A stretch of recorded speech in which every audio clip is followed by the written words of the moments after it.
بسم اللہ الرحمن الرحیم بقية الله خير لكم إن كنتم مؤمنين وما أنا عليكم بحفيظ. بسم اللہ الرحمن الرحیم. رب اشرح لی صدری ویسر لی امری واحلل عقدۃ من لسانی یفقہوا قولی. آج امام زمانہ عجل اللہ تعالی فرجہ شریف کی ولادت سے متعلق کچھ گزارشات عرض کرنی ہیں. تو امام زمانہ کی ولادت کو مخفی رکھا ہوا تھا. جب وقت کے حکام کو اور بادشاہوں کو علم ہوا کہ امام زمانہ تشریف لانے والے ہیں اور ان کے آنے سے ان کی بادشاہت خطرے میں پڑ جائے گی اور وہ عدل و انصاف کا بول بالا کریں گے، تو انہوں نے تمام علاقے کو نظر بند کر دیا اور خواتین پر پیرا لگا دیا کہ کوئی بچہ دنیا میں نہ آئے، اور جو بھی بچہ دنیا میں آتا ہے اس کو قتل کر دیا جائے. اور اسی طرح پیغمبر گرامی اور آئمہ سے بھی روایات آئی تھی کہ زمانہ آئے گا کہ امام زمانہ کا ظہور ہوگا، امام زمانہ کی ولادت ہوگی، اور وہ امام زمانہ آنے کے بعد دنیا کو عدل و انصاف سے بھر دیں گے اور ظالموں کا خاتمہ ہو جائے گا.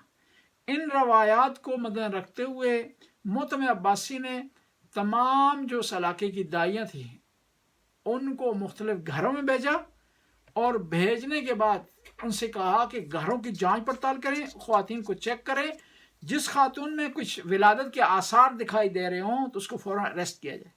اسی شبے میں ایک کنیز تھی امام حسن عسکری علیہ السلام کی، جس کا نام سیکل تھا.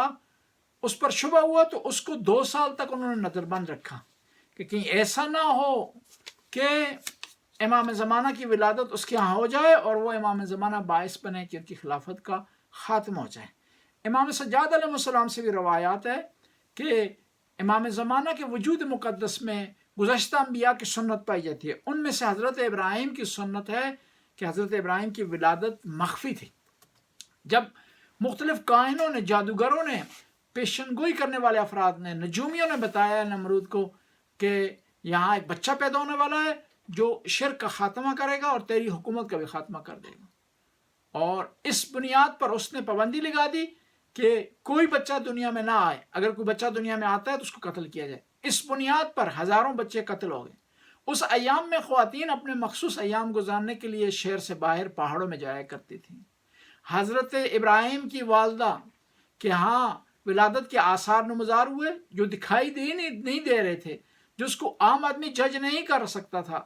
تو وہ اس حالت میں انہوں نے وقت گزارا. جب ولادت کا وقت آیا تو خاص ایام کے بہانے سے وہ شہر سے باہر گئیں، اور باہر جانے کے بعد انہوں نے حضرت ابراہیم کی ولادت ان کے یہاں ایک پہاڑ کے درمیان میں ہوئی، ایک غار میں، اور پھر خداوند تعالیٰ نے اس غار کے سامنے پتھر لا دیا اور والدہ ابراہیم کو اس غار میں چھوڑ کر کے نیچے آ گئی. تو خداوند تعالیٰ نے حضرت ابراہیم کو ان کے انگوٹھوں کے ذریعے دودھ کے نہروں کے ذریعے سیراب کیا. حضرت ابراہیم کی وہیں جو ہے وہ پرورش ہوئی، اور پرورش ہونے کے بعد جب وہ بزرگ ہوئے، بڑے ہوئے، تو وہ شہر کی طرف آئے اور انہوں نے خدا کے پیغام کو لوگوں تک پہنچایا. امام جعفر صادق علیہ السلام بھی ارشاد فرماتے ہیں کہ صاحب الامر کی ولادت پوشیدہ ہے خلق خدا پر.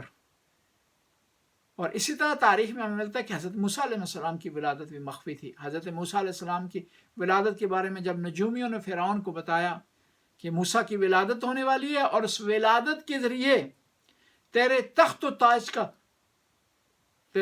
تاج جو ہے شان و شوکت اس کی فنا میں تبدیل ہو جائے گی، نیست و نابود ہو جائے گی.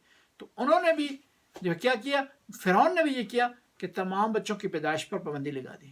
قرآن نے اس کا ذکر کیا ہے. أوحينا إلى موسى أن أرضعيه فإذا خفت عليه فألقيه في اليم ولا تخافي ولا تحزني إنا رادوه إليك وجاعلوه من المرسلين.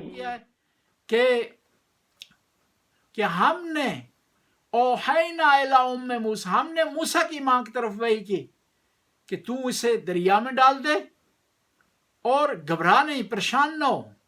ہم اس کو تیری طرف پلٹا دیں گے. پس ولادت کا مخفی ہونے تاریخ میں پایا جاتا ہے، اور یہ تینوں ولادتوں کے مخفی ہونے کے بعد میں جو ہے وہ جو سملرٹی پائی جاتی ہے وہ جو ہے وہ دشمن کا خوف ہے، پریشانی ہے. اس وجہ سے حجت خدا کی ولادت کو بھی خدا اللہ تعالیٰ نے مخفی رکھا. لیکن مخفی ہونے کے باوجود بھی اس ولادت پر گواہیاں پائی جاتی ہیں. شیخ طوسی نے اپنی کتاب الغیبہ میں لکھا ہے، شیخ صدوق نے اپنی کتاب نے کمال الدین ولادت پر دو جو ہے امام حسن عسکری علیہ السلام کی کنیز گواہ ہیں. دو کنیز گواہ ہیں جن میں سے ایک کا نام نسیم ہے، دوسری کا نام ماریہ. انہوں نے ولادت کو دیکھا ہے. یہ اپنی روایت میں بیان کرتی ہیں کہ ہم نے خود دیکھا کہ امام زمانہ کی ولادت ہوئی. ولادت کے بعد امام زمانہ نے آسمان کی طرف سر اٹھایا اور اپنی دو شہادت کی انگلیوں کو آسمان کی طرف بلند کیا. کرنے کے بعد کہا الحمدللہ رب العالمین وصلی اللہ علی محمد وآلہ. لیکن ولادت مخفی ہونے کے باوجود بھی اہل سنت کے بہت سارے علماء نے گواہی دی ہے، جو شارٹ سے ہم آج بیان کریں گے آپ کی خدمت میں. کل تفصیل سے ہم تمام علماء سنت کے ان علماء کی گواہی کو بیان کریں گے جنہوں نے اپنی کتابوں میں امام زمانہ عجل اللہ تعالیٰ فرجہ شریف کی ولادت کے بارے میں تذکرہ کیا. ان میں سے ابن اسیر ہیں جن کی کتاب ہے الکامل فی التاریخ. انہوں نے جلد 7 صفحہ نمبر 774 پر ذکر کیا ہے امام زمانہ کی ولادت کو. اور اس طرح ابن خلقان جو متوفہ ہیں 681 کے، انہوں نے وفایات العیان میں جلد نمبر 4 صفحہ نمبر 174 پر ذکر کیا ہے امام زمانہ کی ولادت کو. ابن طلحہ شافی نے 652 کے جو متوفہ ہیں، انہوں نے اپنی کتاب مطالب السعول کی جلد نمبر 2 صفحہ نمبر 79 میں ذکر کیا ہے. اس طرح ابن صباغ مالکی نے الفصول المہمہ میں امام زمانہ کی ولادت کو ذکر کیا ہے. خدا اللہ تعالیٰ میں توفیق دے کہ امام زمانہ کی معرفت حاصل کر سکیں اور امام زمانہ کے نقش قدم پر چل سکیں اور ہمیں امام زمانہ کے انصار میں سے قرار دیں. اللہم صلی علی محمد.